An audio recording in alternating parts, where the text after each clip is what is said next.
Hello dear student, स्वागत है आपका आपके अपने यूट्यूब चैनल आर के सर ऑनलाइन में।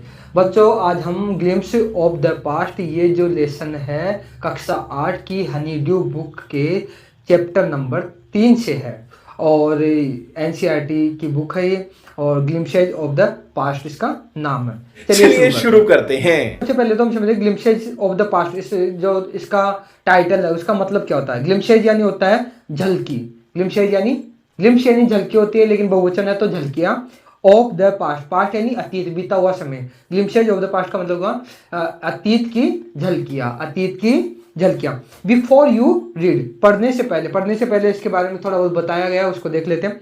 Here are some pictorial glimpses of the history of our country from 1757 to 1857। यहाँ 1757 से 1857 तक हमारे देश का जो इतिहास है उसकी कुछ चित्रात्मक झलकियां दी गई। These pictures and speech bubbles, these pictures ये तस्वीरें, पिक्चर एंड तस्वीर होता है, ये तस्वीरें and speech bubble, speech bubble होता है जैसे कोई कॉमिक्स होती है, कॉमिक्स के अंदर जो पात्र होते हैं वो कुछ भी बोलते हैं तो बोलने वाला स्पीच बबल के रूप में एक बना के फिर उसके अंदर कुछ लिख देते हैं तो उसे स्पीच बबल बोलते हैं। Speech bubble will help clarify your understanding, आपकी समझने में मदद करेंगे। ऑफ द कंडीशन, स्थिति, दैट लेड टू इवेंट, जिन्होंने भूमिका निभाई या जो कारण बनी। Event known as the first war, प्रथम युद्ध ऑफ इंडिपेंडेंस, स्वतंत्रता संग्राम का प्रथम युद्ध का जो कारण बनी 1857 में, उनको समझने में यह तस्वीरें और स्पीच बबल्स आपकी मदद करेंगे। स्पीच बबल्स मैंने बता दिया। क्लेरिफाई यानी होता है स्पष्ट करना, अंडरस्टैंडिंग यानी होती है समझ, कंडीशन यानी होती है स्थिति, इवेंट यानी अवसर, और नॉन जानना, और फर्स्ट यानी पहला, फर्स्ट वार ऑफ इंडिपेंडेंस यानी प्रथम स्वतंत्रता संग्राम जो कि 1857 में हुआ था। द मार्टीज, मार्टीज यानी होता है शहीद। At a function in Delhi, Delhi के एक फंक्शन में, यहाँ पे आप देख रहे होंगे इस चित्र में लता मंगेशकर जी है और पंडित जवाहरलाल नेहरू है, लाल बहादुर शास्त्री जी है, और इस फंक्शन में लता मंगेशकर जी गाना गा रही है। O my countrymen let your eyes fill with tears, ओ मेरे देशवासियों, let your eyes fill with tears, अपनी आंखों में भर लो पानी। As you recall the sacrifices India's martyrs, मेरे वतन के लोगों जरा आँख में भर लो पानी, जो शहीद हुए हैं उनकी जरा याद करो कुर्बानी। तो ये सॉन्ग इन्होंने गाया है और इसका मतलब कंट्रीमैन यानी होता है देश के लोगों, let your eyes fill, fill यानी भरना, टीयर यानी आंसू, आंखों में आंसू भर लो। यू रिकॉल द सेक्रीफाइसेज, और तुम याद करो मार्टीज, शहीदों, मार्टीज यानी होता है शहीद, शहीद जो हुए थे उनकी जो सेक्रीफाइसेज यानी कुर्बानी, उनकी कुर्बानी को याद करो। ये फंक्शन हो रहा है दिल्ली के अंदर, उसके अंदर अपनी जो लता मंगेशकर जो गायक कलाकार है, सिंगर है, वो गा रही है। ओके, दूसरा दिया है इसमें कंपनीज कॉन्क्वेस्ट, कंपनी की जीत, कॉन्क्वेस्ट यानी होता है जीत। 1757 टू 1849, कॉन्क्वेस्ट यानी जीत हो रहा, और ये कहाँ से कहाँ तक की बात है, 1757 से लेकर के 1849 तक की बात है। तो इस दौरान क्या हाल था वो बताया जा रहा है। तो देखिए, with its superior weapons, with its superior weapons, superior होता है श्रेष्ठ, वेपन्स यानी होता है हथियार, तो अपने श्रेष्ठ हथियारों के साथ the British East India Company, British East India Company was extending, extend यानी विस्तार करना, बढ़ाना, वाज एक्सटेंडिंग इट्स, बढ़ा रही थी, इट्स उसकी पावर, पावर यानी शक्ति, इन 18th सेंचुरी इंडिया, भारत में ब्रिटिश ईस्ट इंडिया कंपनी अपने श्रेष्ठ हथियारों की ताकत के बल के ऊपर अपना पावर, अपनी शक्ति भारत में फैला रही थी। अभी आप इस नक्शे को देखिए, इस नक्शे में आप देख पा रहे होंगे जो पीला भाग है ना, उसमें तो भारतीय राजाओं का राज है, और ये जो आपको कौन सा कलर है, गुलाबी सा कलर है, ये जो गुलाबी कलर है वहां पे अंग्रेजों का राज है। तो आप देख रहे होंगे भारत इतना बड़ा है, उसमें थोड़ा सा राज तो अंग्रेजों का है और बाकी भारतीय राजाओं का। अभी आगे जब हम बढ़ेंगे और बाद में के हालात देखेंगे तो हमें देखने में ये स्पष्ट हो जाएगा कि अंग्रेजों ने भारत को लगभग पूरा जीत लिया आने वाले वक्त में। इंडियन प्रिंसेस वर शॉर्ट साइटेड, भारत के जो प्रिंसेस राजकुमार थे वो शॉर्ट साइटेड थे। शॉर्ट साइटेड का मतलब अदूरदर्शी, भारत के राजकुमार शॉर्ट साइटेड थे, अदूरदर्शी थे। दैट अपस्टार्ट राजा, वाह, दैट अपस्टार्ट राजा, वह नया राजा, वाह। कॉल द इंग्लिश मर्चेंट, अंग्रेजों को, अंग्रेज व्यापारियों को बुलाओ, कॉल यानी बुलाना, मर्चेंट यानी व्यापारी, अंग्रेज व्यापारियों को बुलाओ। They will help me to defeat him, वे उसको हराने में हमारी मदद करेंगे। डिफीट यानी हराना, वे उसको हराने में हमारी मदद करेंगे। अब यहाँ पे किसी जो नया राजा था उसने इधर उसके रिश्के ये यहाँ वाला राजा उसके बनी नहीं होगी और वह आक्रमण की बात आ गई होगी। अब जब आक्रमण की बात आई तो ये बोल रहा वो नया राजा, चलो कोई बात नहीं, हम उससे लड़ने के लिए तैयार है, अंग्रेज सैनिकों को बुलाइए, अंग्रेज जो व्यापारी है उनको बुलाइए, वो उनके साथ मिलकर हम उसे आसानी से हरा देंगे। ऐसे करके अंग्रेजों की क्या चाल थी, अंग्रेज की जो ये कंपनी थी, कंपनी में कुछ सैनिक थे, उस समय ज़्यादा बड़ी थी नहीं, लेकिन वो क्या करते थे, राजाओं की थोड़ी थोड़ी हेल्प कर देते जीतने में। तो छोटे छोटे जो राज्य थे उनको जीतने में उनकी मदद कर देते। उसके बदले जिस राजा ने वो जीता है उससे अपनी कुछ जमीन देनी पड़ती या फिर पैसे देने पड़ते। तो ऐसे करके उनका धीरे धीरे अंग्रेजों का साम्राज्य बढ़ता गया। The people had no peace due to such constant fights. People यानी लोग, had no peace, शांति नहीं थी, लोगों में बिल्कुल भी शांति नहीं थी। ड्यू टू सच कंस्टेंट यानी लगातार, ये जो लगातार फाइट यानी लड़ाइयाँ, ये जो लगातार लड़ाइयाँ हो रही थी उनके कारण लोगों के अंदर बिल्कुल भी शांति नहीं थी। लोग बिल्कुल भी शांत नहीं थे, परेशान थे, दुखी थे राजाओं की इन लड़ाइयों के कारण। The rivalries help the East India company, rivalries होती है प्रतिद्वंदिता, ये जो प्रतिद्वंदिता हो रही थी, अब राजाओं को आपस, जो भारत के राजा थे वो आपस में एक दूसरे से जो लड़ाइयाँ कर रहे थे, प्रतिद्वंदिता कर रहे थे, हेल्प उसने मदद की, द ईस्ट इंडिया कंपनी उसने ईस्ट इंडिया कंपनी की मदद की, and it could easily subdue Indian princes one by one, और ऐसा करके इस कारण मतलब राजा आपस में लड़ते रहे, उनमें प्रतिद्वंदिता चलती रही और प्रतिद्वंदिता के कारण अंग्रेजों ने फूट डालो राज करो की नीति के तहत बहुत ही जल्दी, सबड्यू यानी होता अधीन करना, जो भी राजा थे उन राजाओं को भारत अंग्रेजों ने एक एक वन बाय वन मतलब एक एक करके अपने अधीन कर लिया।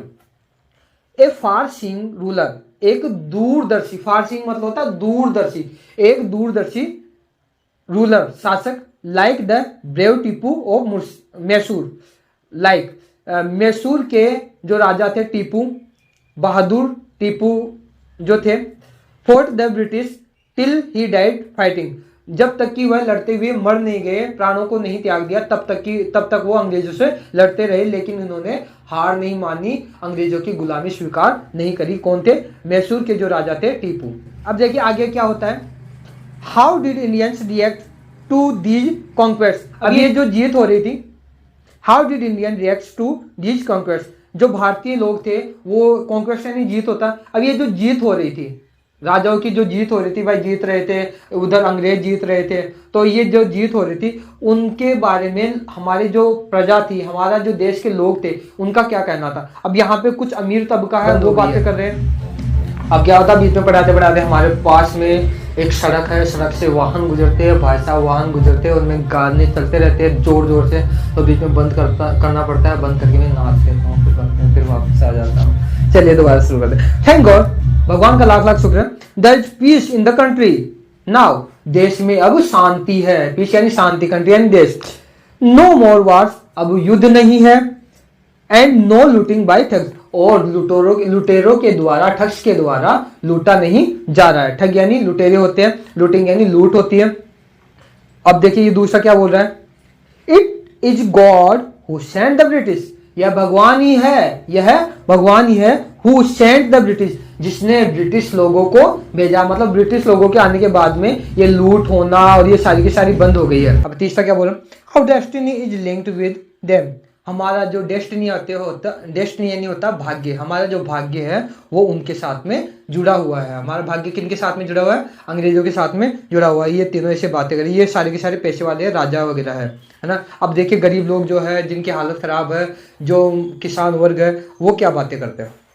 The white man has killed or dethroned our kings, the white man मतलब गोरे, हैज किल्ड मार चुके हैं, और या डिथ्रोन यानी होता गद्दी से उतारना, गोरे लोगों ने हमारे राजाओं को गद्दी से उतारा है और मारा है। किसी को तो गद्दी से उतार दिया, किसी को मार दिया। तो ये जो गरीब तबका है वो आपस में बातें कर रहे हैं कि गोरे लोगों ने हमारे राजाओं को गद्दी से उतार दिया या फिर मार दिया। डिथ्रोन यानी होता है, डिथ्रोन यानी तो गद्दी से उतारना, और किल यानी मारना होता है ये।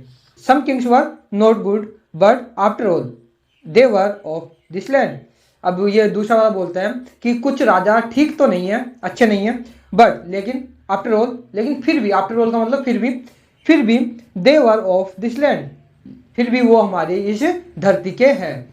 लेकिन माना कि कुछ राजा अच्छे नहीं है, लेकिन जो भी हो है तो वो हमारी इस धरती के। अब ये तीसरा बोलता है now we have become slaves of foreigners. अब हम विदेशियों के गुलाम बन चुके हैं। स्लेव यानी दास बन चुके हैं, दास या गुलाम बन चुके हैं। फॉरेनर होता है विदेशी। अब हम विदेशियों के गुलाम बन चुके हैं। Religious leader preached ideas like untouchability and child marriage. जो धार्मिक नेता थे उन्होंने अनटचेबिलिटी यानी छुआछूत, छुआछूत का मतलब होता है जातिवादिता करना, जाति के आधार पर किसी को श्रेष्ठ मानना, और चाइल्ड मैरिज यानी बाल विवाह। तो जाति के आधार पर श्रेष्ठ मानना, भाई निम्न जाति का तो उसके हाथ से पानी नहीं पीना चाहिए, अगर वो हाथ लगा लेता है तो उस बर्तन को धुलवाया जाए या फिर उसको फेंक दिया जाए। तो ऐसी चीजें इन धार्मिक जो नेता थे, धार्मिक जो गुरु थे, उन्होंने उस वक्त फैला दी। Anyone who crosses the siege loses his religion। अब यहाँ पे देखिए धार्मिक नेता है, धार्मिक गुरु है, ये यहाँ पे भाषण दे रहा है, ये बता रहा है anyone who crosses, कोई जो क्रॉस पार करेगा, द सीज समुद्र को जो पार करेगा, loses his religion अपना धर्म खो देगा। जो भी समुद्र को पार करेगा वह अपना धर्म खो देगा, मतलब वो उसका हिंदुत्व समाप्त हो जाएगा।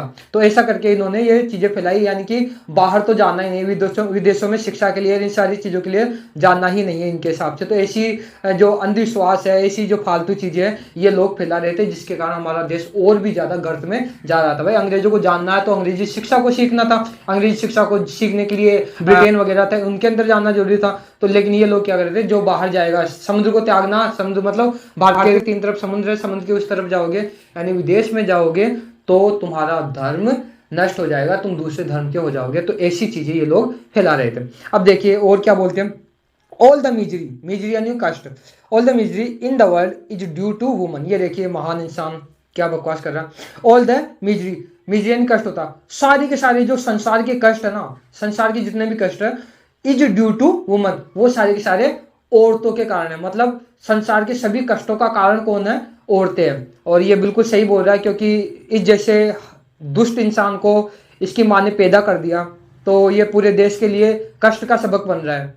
तो ऐसे लोग थे भाई, औरत के बारे में इस तरीके से बोल रहे हैं कि सारे संसार के जितने भी दुख है उन सब का कारण औरत है। अब इसकी माँ ने इसको पैदा किया था, है ना, और जिस माँ से ये पैदा हुआ है वो भी तो एक औरत है। उस औरत के बारे में ये बोल रहा है कि संसार के सभी दुखों का कारण क्या है, औरत है। तो ऐसी ऐसी फालतू बातें ये लोग फैलाते थे। और जो महिलाएं थी उनका जीना भी इन्होंने दुर्भर कर दिया था। महिलाओं को बाहर नहीं जाने दिया जाता था, महिलाओं को घर में ही कैद करके रखा जाता था, महिलाओं को उस वक्त शिक्षा नहीं दी जाती थी। तो काफ़ी बुरी हालत कर दी थी इन लोगों ने अपने देश की। अब यही देख लो कि कोई तालाब है, तालाब के अंदर भाई साहब आदमी तो नहा सकते हैं, लेकिन महिलाओं का नहाना, जैसे भगवान के नाम से किसी तालाब को बना दिया, वहाँ पे महिलाओं का नहाना वर्जित होता है।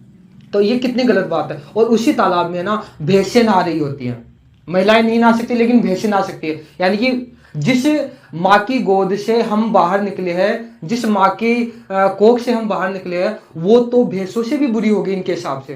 तो महिलाएं नहीं नहा सकती, भैंसें नहा सकती हैं। तो ऐसा देखिए कितना बुरा इन लोगों का बर्ताव था महिलाओं के प्रति। और उसी पानी के अंदर सुअर जाएंगे, कुत्ते जाएंगे, कोई भी जानवर वगैरह सब जाएंगे, लेकिन महिलाएं नहीं जा सकती वैसे उस तालाब के अंदर, ठीक है। तो ऐसी ऐसी फालतू की चीजें इन लोगों ने फैला रखी थी। अब एक चीज और आप देख सकते हैं कि जो देश तरक्की करता है, तो तरक्की करने के दो पहलू है, एक तो आदमी है, एक औरत है, आदमी और औरत। अब अगर अकेला आदमी ही कमाएगा, अगर अकेला ही देश को आगे बढ़ाने की कोशिश करेगा, तो पूरा का पूरा 100% जो भार है वो उसके ऊपर आएगा। लेकिन उसी के साथ में जिन देशों ने महिलाओं को भी समान अधिकार दिया है, वहां पे क्या होता है, महिलाएं भी बराबर की देश की तरक्की के अंदर भागीदार बनती है। तो वहां पे 50-50 हो जाता है। मतलब जो भारत देश है जिसके अंदर महिलाओं को उस वक्त अधिकार नहीं था, तो उस वक्त के हिसाब से देखा जाए तो केवल इंसान मतलब जो पुरुष था वही सब कुछ कर सकता था, लेकिन महिला जो थी वो तो दबी की दबी रह गई थी। अब वही काम अगर महिला और करती तो कितनी जल्दी हम विकसित हो जाते, कितनी जल्दी हम कमा पाते, कितनी जल्दी हम आगे बढ़ पाते। आगे है इसमें बताया जा रहा द ट्रूथ वाज दैट, सच यह था कि Indians had lost self respect, कि भारतीयों ने, सेल्फ रेस्पेक्ट मतलब होता है स्वाभिमान, कि भारतीयों ने अपना स्वाभिमान खो दिया था। मतलब ऐसी गंदी गंदी फालतू फालतू इन्होंने अंधविश्वास की परंपराएं देश के अंदर लाके खड़ी कर दी थी, और उनमें से कई अभी भी है ना, ऐसी ऐसी चीजें इन्होंने खड़ी कर दी थी। The British scorn them, the British scorn them मतलब जो भारतीय लोग हैं जो स्वाभिमानता को खो चुके थे, द ब्रिटिश स्कॉर्न देम, जो ब्रिटिश लोग थे वो इसका तिरस्कार करते थे, उनको भी ये चीज गलत लगती थी, और जो भारतीय लोग थे उनसे वो धीरे धीरे और ज्यादा नफरत करने लग गए। The natives are unworthy of trust, incapable of honesty.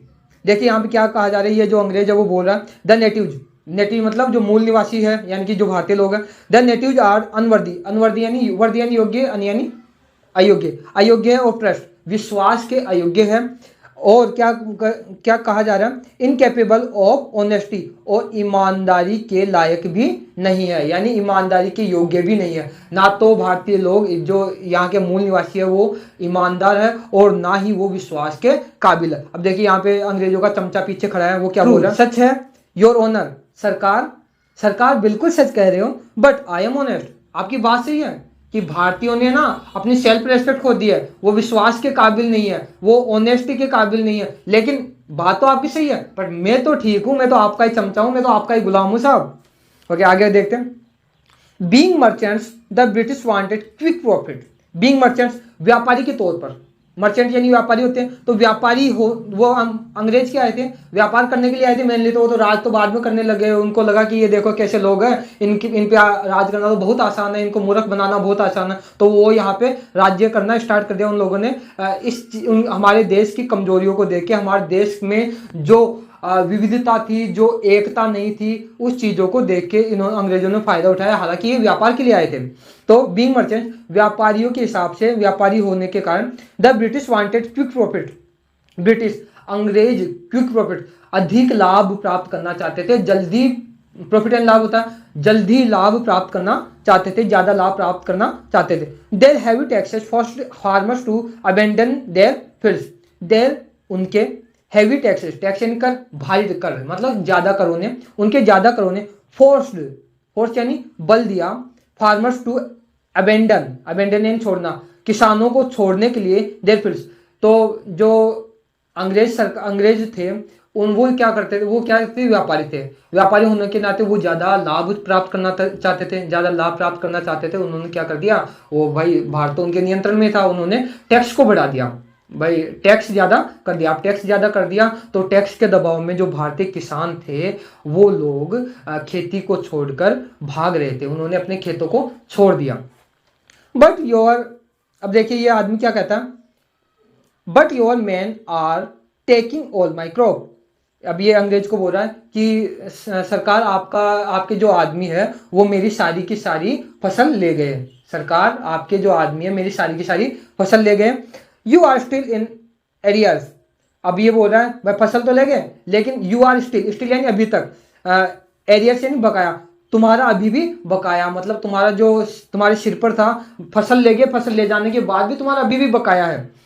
If you don't pay next week, अगर तुमने अगले सप्ताह पे यानी भुगतान करना, भुगतान नहीं किया, I will send you to jail, भाई साहब मैं तुझे जेल में भेज दूंगा।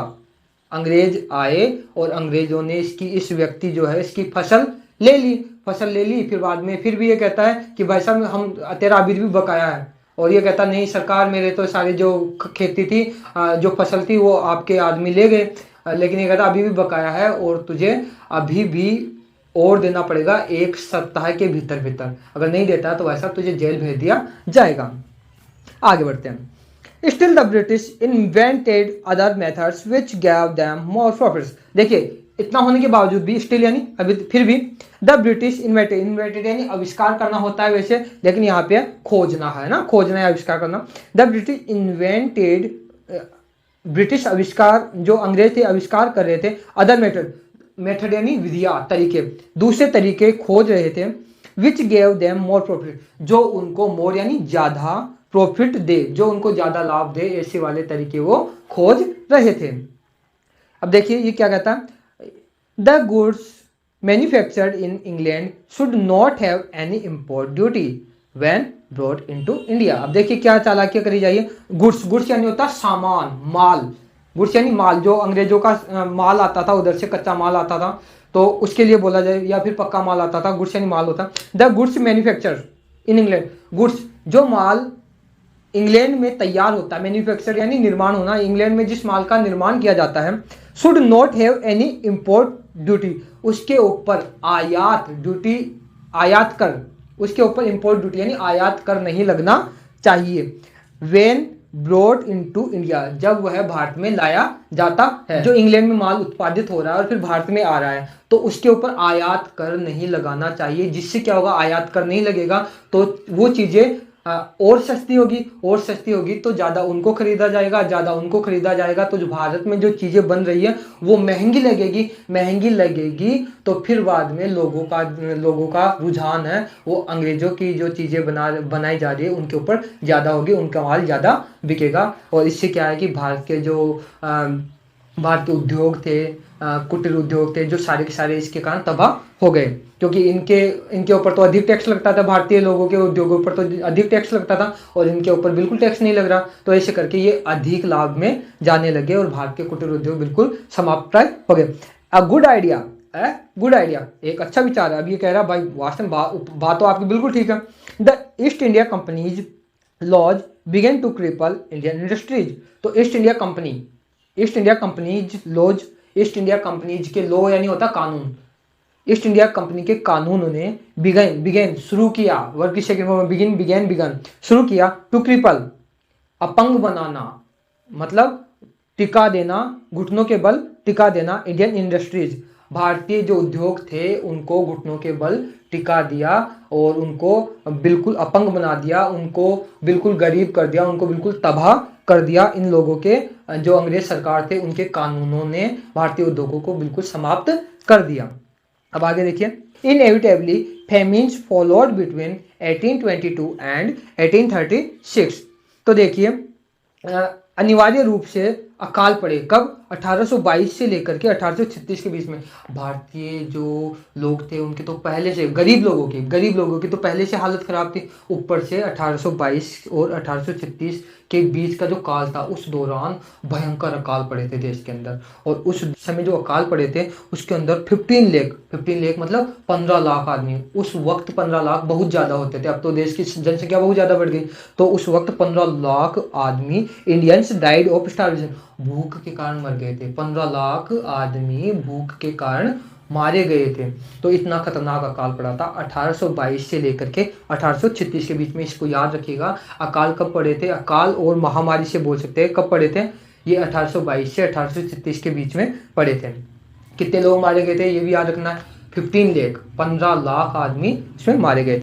The British policies ruined the expert artisans and their business, जो ब्रिटिश नीतियां थी, अंग्रेजों की जो नीतियां थी उन्होंने रूइन यानी होता बर्बाद करना, पॉलिसी यानी होता नीति, तो उन्होंने रूइन कर दिया, उन्होंने बर्बाद कर दिया, ध्वस्त कर दिया, तबाह कर दिया। द एक्सपर्ट आर्टिसन, जो एक्सपर्ट लोग थे, जो कुशल कारीगर थे, उन लोगों के सारे बिजनेस को उन्होंने तबाह कर दिया, मतलब जो हस्तशिल्प था भारत का उसको उन लोगों ने तबाह कर दिया। अब पॉइंट नंबर 4 चल रहा है, राम मोहन रॉय जिन्हें राजा राम मोहन राय के नाम से जाना जाता है, 1772 से 1833 तक की ये बात है। तो ये एक बंदा था, ऐसा इंसान था जिसने उस वक्त का ये पढ़ा लिखा इंसान था और उसने उस वक्त के जितने भी अंधविश्वास थे उनके ऊपर कड़ी निंदा करी और कोशिश किया कि हमारे देशवासियों को कैसे भी करके जगाया जाए। इनके बारे में हम थोड़ा देख लेते हैं। Ram Mohan Roy, a learned man from Bengal, learned होता विद्वान, राम मोहन रॉय बंगाल का एक विद्वान आदमी थे, बंगाल के राम मोहन राय एक विद्वान आदमी थे। Understood what was wrong with the country, और वो समझते थे कि हमारे देश के साथ क्या गलत हो रहा है। अंडरस्टूड यानी समझते थे, रॉन्ग यानी गलत। Let us not despise ourselves, हमें हमारे लोगों के साथ में गलत आचरण, गलत व्यवहार, उनकी उपेक्षा नहीं करनी चाहिए, उनके साथ जातिवाद नहीं किया जाना चाहिए, उनके साथ छुआछूत नहीं करनी चाहिए। Our ancient culture is great, हमारा जो प्राचीन कल्चर, एंशिएंट यानी होता प्राचीन, हमारा एंशिएंट जो कल्चर है, प्राचीन जो कल्चर है, कल्चर यानी संस्कृति होती है, हमारी जो प्राचीन संस्कृति है वह ग्रेट है, वह महान है। And we are capable of greater achievements, और हम जो लोग हैं वो ग्रेटर और भी ज़्यादा अचीवमेंट, उपलब्धियां प्राप्त करने के योग्य है। हम जो भारतीय लोग हैं वो अधिक उपलब्धियां प्राप्त करने के योग्य है। We must first reform our society, हमें सबसे पहले हमारे सोसाइटी को पुनः निर्माण करना पड़ेगा। हमें सबसे पहले क्या करना पड़ेगा, हमारी सोसाइटी को पुनर्जीवित करना पड़ेगा। रिफॉर्म यानी दोबारा बनाना, दोबारा निर्माण करना। सोसाइटी यानी होता है समाज, हमारे समाज का पुनर्निर्माण करना पड़ेगा, पुनः जगाना पड़ेगा।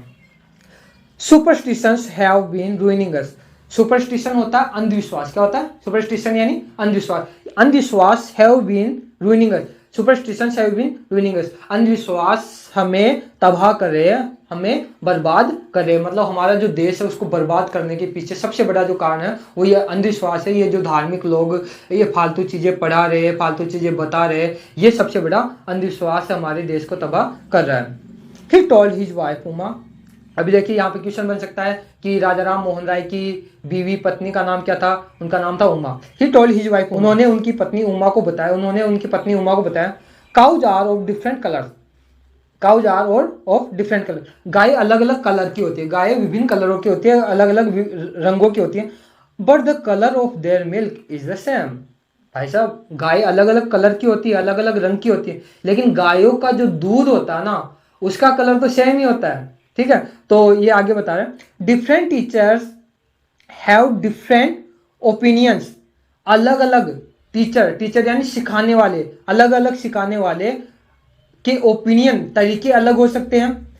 बट द एसेंस, लेकिन सार ऑफ एवरी रिलीजन, हर एक धर्म का, इज द सेम, अलग अलग धर्म है और ये अलग अलग चीज़ें, इनका सिखाने का अलग अलग तरीका है, अलग अलग धर्म जो है उनके सिखाने का अलग अलग तरीका है, लेकिन सभी धर्मों का जो सार है वो बिल्कुल वैसे ही है। जैसे अलग अलग प्रकार के अलग अलग रंगों की गाय होती है, लेकिन उनके दूध का जो कलर होता है वो तो क्या होता है, वो तो सफ़ेद ही होता है। ठीक वैसे ही अलग अलग जो धार्मिक लोग हैं, अलग अलग जो धार्मिक धर्म है, उनका जो सार है, जो मेन पहलू है वो भी सेम होता है, उनका सार भी एक ही होता है।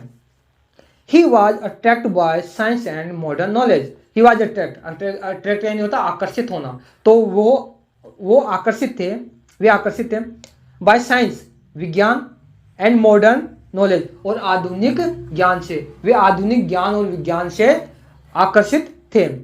Knowledge should be practical and scientific. Knowledge should be, knowledge होना चाहिए प्रैक्टिकल व्यवहारिक एंड साइंटिफिक और वैज्ञानिक, जो ज्ञान है वो व्यवहारिक होना चाहिए और वैज्ञानिक होना चाहिए। ज्ञान हमेशा वैज्ञानिक और व्यवहारिक होना चाहिए। देखिए यहाँ पे नॉलेज यानी ज्ञान होता है, प्रैक्टिकल यानी व्यवहारिक होता है और साइंटिफिक यानी वैज्ञानिक होता है। तो ज्ञान हमेशा कैसा होना चाहिए, ऐसे ज्ञान को ग्रहण करो जो वैज्ञानिक हो, जिसका निश्चित तुल हो। ऐसे नहीं भी कह दिया कि बिल्ली जाएगी रास्ते से तो तुम्हारा जो काम है ना वो खराब हो जाएगा, हाथी की लकीरें ठीक नहीं है तो जिंदगी में कुछ नहीं कर सकता, कह दिया तो ना नीची जाति का तो जिंदगी में कुछ नहीं कर सकता। तो ऐसी सारी चीजें पे विश्वास नहीं करना है और जो भी चीज़ है वो वैज्ञानिकता पे विश्वास करे और व्यवहारिकता पे विश्वास करे, ऐसे ज्ञान पे विश्वास करे जो वैज्ञानिकता से परिपूर्ण और व्यवहारिकता से परिपूर्ण हो। आगे देखिए, he started newspapers but the suspicious British stopped them in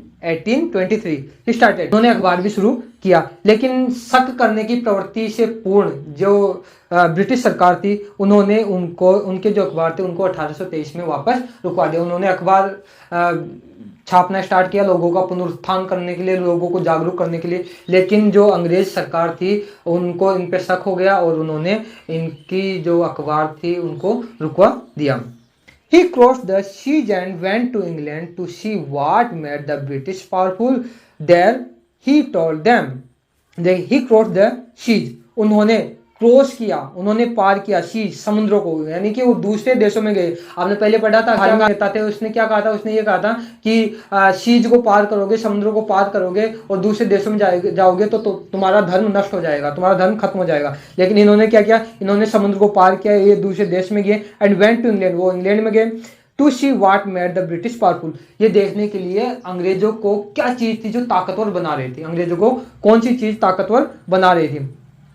there he told them, वहां उन्होंने उनसे कहा, वहां उन्होंने उनसे क्या कहा, देखते हैं क्या कहते हैं। We accept you as rulers, हम आपको एक शासक के रूप में स्वीकार करते हैं, राजा के रूप में स्वीकार करते हैं। And you must accept us as subjects, लेकिन आपको भी हमें अवश्य एक प्रजा के रूप में स्वीकार करना चाहिए, आपको भी हमें क्या करना चाहिए, प्रजा के रूप में स्वीकार करना चाहिए। But you must remember the responsibility A ruler, लेकिन आपको एक रूलर जो शासक होता है उसकी जिम्मेदारी का पता होना चाहिए, उसके दायित्व का पता होना चाहिए। ओज टू हीज सब्जेक्ट्स, अपनी प्रजा के प्रति, लेकिन आपको अपनी प्रजा के प्रति जो जिम्मेदारी होती है उसका एहसास होना चाहिए, उसका आभास होना चाहिए। आगे बढ़ते हैं। अब देखिए राजा राम मोहन राय इंग्लैंड गए थे और इंग्लैंड जाके उन्होंने इतनी कोशिश करी थी, उसके बावजूद भी ऑपरेशन यानी दमन, अत्याचार, उत्पीड़न 1765 से लेकर के 1835 तक की बात है, 1765 to 1835। But the British continue to oppress India, लेकिन अंग्रेज लगातार भारतीयों का दमन करते रहे, उन पर अत्याचार करते रहे। भाई इंग्लैंड गए थे राजा राम मोहन राय, उनको समझाने के लिए इंग्लैंड गए थे, उन्होंने कहा था कि हम आपको राजा के रूप में स्वीकार करते हैं, लेकिन आपको भी हमें एक प्रजा के रूप में स्वीकार करना चाहिए, आपको भी ये पता होना चाहिए कि एक राजा की प्रजा के प्रति क्या दायित्व होता है, क्या दायित्व। 1818 में दे हैड पास रेगुलेशन 3, उन्होंने रेगुलेशन 3 नाम से एक एक्ट पास किया। अंडर इट, इसके अनुसार an Indian could be gelled without trial in a court, एक भारतीय को बिना जेल में कोर्ट में पेश किए सीधा जेल भेजा जा सकता था। लेकिन मेनली नियम क्या है, मेनली नियम यह है कि अगर जैसे मान लीजिए किसी ने चोरी करी है तो पुलिस वाले उसे पकड़ तो लेंगे, लेकिन 24 घंटे के अंदर अंदर उसे कोर्ट के अंदर पेश करना पड़ेगा। वहां पे उसका जुल्म साबित होता है या नहीं होता है, अगर साबित होता है तो फिर उसको जेल भेजा जाएगा, और साबित नहीं होता है तो उसको छोड़ दिया जाएगा। लेकिन अंग्रेजों ने क्या किया, अंग्रेजों ने नियम बना दिया कि भाई साहब भारतीय लोगों को पकड़ो और जेल में डाल दो, उनका कोई ट्रायल कोर्ट में नहीं होगा, उनको कोर्ट में ले जाने की कोई आवश्यकता नहीं है। All the time British officers in India Drew big salaries, British अधिकारियों को भारत में ब्रिटिश अधिकारियों को ड्रू यानी लेना, प्राप्त करना, बिग सैलरीज, ज़्यादा सैलरी, उनको वेतन मिलता था, ज़्यादा वेतन मिलता था। And also made Fortune in private business, उसके साथ साथ में वेतन तो उनको मिल ही रहा था, उसके साथ साथ में वो जो प्राइवेट धंधे होते थे उनमें भी काफ़ी पैसे कमा रहे थे। बाई 1829 तक British was exporting British goods worth 7 crore rupees of India. आप देखिए 1829 तक, केवल 1829 तक की बात है, 1829 तक ब्रिटिश वाज एक्सपोर्टिंग, ब्रिटिश लोगों ने निर्यात कर दिए थे ब्रिटिश गुड्स, ब्रिटिश लोगों का माल, ब्रिटिश लोगों का जो माल था उसको निर्यात कर दिया था 7 करोड़, मतलब भारत से वो 7 करोड़ रुपए ले गए थे उस टाइम में 1829 में। अब 1829 में आपको देखिए ये 7 करोड़ अभी तो आपको छोटे लग रहे होंगे, लेकिन आप अनुमान लगाइए 7 करोड़ उस वक्त कितने बड़े हो सकते हैं। उस वक्त सोने का भाव था केवल 9 रुपये, 10 ग्राम के केवल कितने लगते थे, 9 रुपये, मतलब 10 ग्राम सोना 9 रुपये में मिल जाता है। अभी 10 ग्राम सोना मिलता है 55,000 में, अभी 55,000 उसकी रेट है। यानी कि अगर आप देखो तो 1 रुपया जो है वो उस वक्त कितना कीमती होता था, वो होता था 6,111 रुपये, मतलब 1 रुपये की कीमत कितनी थी, 6,111 रुपये, यानी कि 1 रुपया ही 6,111 रुपये, आज के 6,111 रुपये के बराबर था। तो सोचो वो बाहर से 7 करोड़ को 6,111 से गुना करके देखिए क्या निकलता है। तो इतने सारे पैसे वो बाहर से 1829 तक ले जा चुके थे। काफी हैरानी की बात है, बहुत कमाया उन्होंने भारतीय लोगों से।